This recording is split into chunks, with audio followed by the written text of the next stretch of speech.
Boa tarde. Hoje é dia 21 de março de 2023. Vou gravar mais um texto aqui do meu amigo Roberto Freire, médico e psiquiatra, responsável pela criação da somoterapia, já falecido.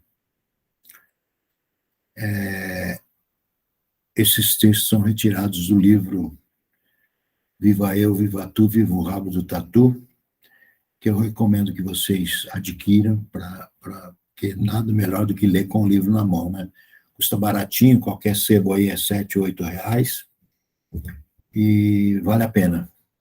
São textos fantásticos, todos os textos foram publicados, se eu não me engano, no jornal aqui em São Paulo, na década de 70. Esse texto que eu vou ler agora, talvez tenha que ler em duas partes. Essa é a primeira parte, o início. Chama-se Gosto Convalescente de Viver. Texto publicado no jornal aqui São Paulo, em 6 de outubro de 1976. Vamos lá. Começo a sentir em mim o gosto convalescente de viver. É um gosto verde. E tem também um cheiro da terra quando começa a chover. Vem chegando como se tivesse ficado escondido de mim. O meu permanente amor pelas pessoas que ainda não morreram na vontade de viver.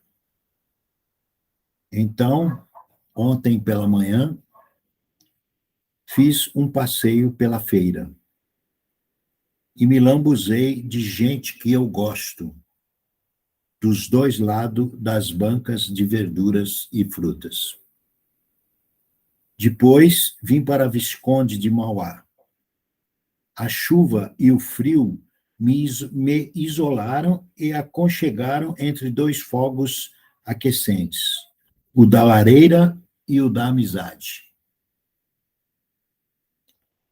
A noite parece ter apagado o resto de medo e morte que a doença tinha semeado em meu corpo, pois acordei sentindo em mim o gosto convalescente de viver. Com ele, fui a um encontro marcado. O velho amigo estava me esperando, impresso no número 46 do jornal Aqui São Paulo, de corpo inteiro. Toda a humanidade num homem só, como ele mesmo diz. Roberto Santos. O que mais me incomodava durante esses 2 meses de doença era a total impotência para escrever. A palavra que melhor define o desespero infernal dessa situação é a impotência mesmo, no sentido sexual.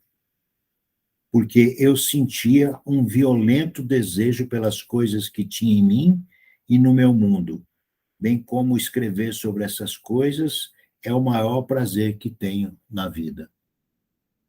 Minha doença era uma febre renitente, só recentemente esclarecida. Porém, eu sabia que minha dificuldade de escrever nada tinha com isso. A infecção coincidia com uma das mais graves crises pessoais que já vivi. Eu tinha consciência disso, mas não encontrava saída. E nem podia encontrar saída alguma, porque não havia saída. Eu precisava estourar. Então, estourei. Juntava meus pedaços para começar tudo de novo quando li a entrevista de Roberto Santos para a Hélia, não sei falar esse nome, Schwarzkopf, no último número do Aqui São Paulo. Fiquei perplexo e iluminado, porque estava ali muitas das explicações e respostas de que precisava. Mas é bom que eu conte com detalhes e por dentro da carne viva como tudo isso se passou. Conheci Roberto Santos por volta de 1958, porque frequentava o então recém-fundado Teatro da Arena. Vivíamos uma época de euforia criativa, porque Jean Francesco Guarnieri nos indicava o caminho a seguir para a criação de uma dramaturgia popular brasileira, de cunho político e de forma poética. Sua peça Eles Não Usam Black Tie fazia enorme sucesso de crítica e de público. O Teatro de Arena logo se transformou num ponto de encontro de pessoas interessadas em pesquisas e debates sobre aquele fenômeno que hoje sabemos ter sido um marco fundamental da história de nosso teatro. Guarnieri me falava muito de um amigo seu que fazia cinema e era pessoa muito importante para ele. Um dia me apresentou Roberto Santos, esse seu amigo. Então, descobri a semelhança que existia entre os dois. Talento, consciência lúdica para a realidade, sentimento poético da existência, uma natural e espontânea identificação com as coisas do povo. Foi por esse tempo que Roberto nos falou de um roteiro sobre um jovem e famoso marginal daquela época, o Promessinha. Do jeito que nos contou as pesquisas e estudos que fazia para esse filme, encontro hoje, muitos anos depois, o mesmo Roberto Santos aconselhando o filho mais velho que começava a fazer cinema. Ele diz assim na entrevista: meu filho mais velho gosta muito de cinema e com seu grupinho quer fazer um filme sobre o menino carregador de feira. Eu disse a ele para não entrar logo na ficção, e sim procurar fazer a coisa em 3 etapas. Documentação sobre quem é o menino, gravada, desenhada para dar mais liberdade. Depois, saber como ele fala, como puxa o carrinho, de onde vem, que é um assunto de uma violência incrível, onde mora. E depois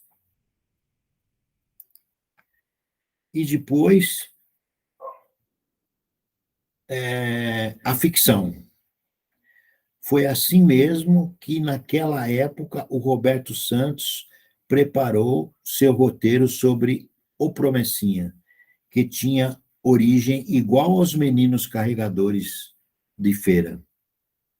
E ficou lindo, um roteiro de uma violência incrível, mas o filme não saiu, porque o produtor não suportou a violência da verdade social que produz os Promessinhas, que leva os carregadores de feira a se transformarem em promessinhas. Lembro-me da profunda frustração do Roberto, sendo censurado pelo produtor que recusava sua obra por temor da censura. Logo depois, minha peça de estreia, Quarto de Empregada, escrita nos moldes de pesquisa que aprendi com Roberto. Nas vésperas da estreia, foi proibida pela censura. E ficou proibida durante 2 anos. Assim, nós dois começávamos já sob o signo e a violência da censura. Vivemos esses 20 anos assim, e assim continuamos. Em sua entrevista, Roberto Santos analisa todo o processo em profundidade, com dor e revolta pelo que deixou de fazer. Porém, nos mostra caminhos e nos dá lições de sobrevivência, como um personagem dos filmes de Flaherty, que ele tanto ama. Como o homem pode sobreviver sem nenhum recurso, como ele pode ser livre. Se meu problema de impotência criativa era de natureza psicológica, então o negócio seria procurar um assistente e me pôr a trabalhar com ele. O Lalau, Nicolau Maluf Júnior, era bem indicado, porque já fora meu cliente, e é a pessoa também que se dedica à literatura. Aliás, ele era um dos amigos que mais reclamava pelo fato de eu ter interrompido o romance Coyote e também não estar escrevendo para o Aqui. Entre um e outro discurso filosófico em italiano de mestre Michele, na Trattoria Itália, usando as técnicas que eu mesmo ensinei a ele. Lalau, com a intuição e sensibilidade que Alá lhe deu, foi me ajudando a descobrir os caminhos específicos na minha pessoa, no processo de castração afetiva.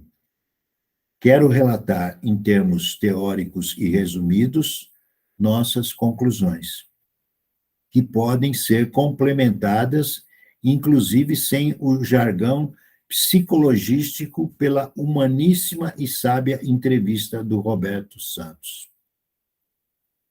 Como na impotência sexual, a de escrever não é propriamente um problema físico. Há sempre um fator emocional produzindo bloqueio físico. E, na origem desse conflito emocional, encontramos a verdadeira causa de todos os processos da impotência humana. Os sistemas repressivos à liberdade de ação, de criação e de expressão crítica. Em todos os sistemas sociais, é sempre igual o processo usado pelas forças que operam a repressão. Refiro-me aos serviços de censura. Os critérios de ação desses serviços são tão arbitrários e tão reacionários como todos os regimes políticos que deles necessitam.